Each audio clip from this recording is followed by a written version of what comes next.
Мен Жолтай Кәусар, Қарағанды облысы Қарқаралы қаласы Мәди Бәпиұлы атындағы 44-ші мектеп, 2-ші сынып оқушысы.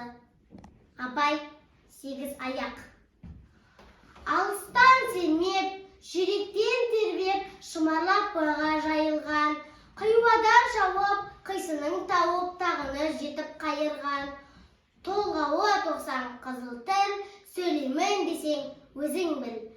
Басыңда май жоқ, өзіңде ой жоқ, күлкі желкерден адамның.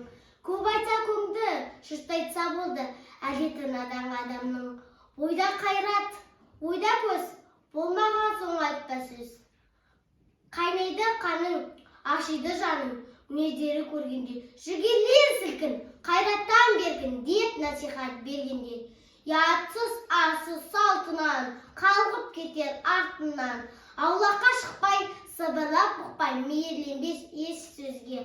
Пайдасыз тақыл, байлаусыз ақыл, атадан бала ой өзге.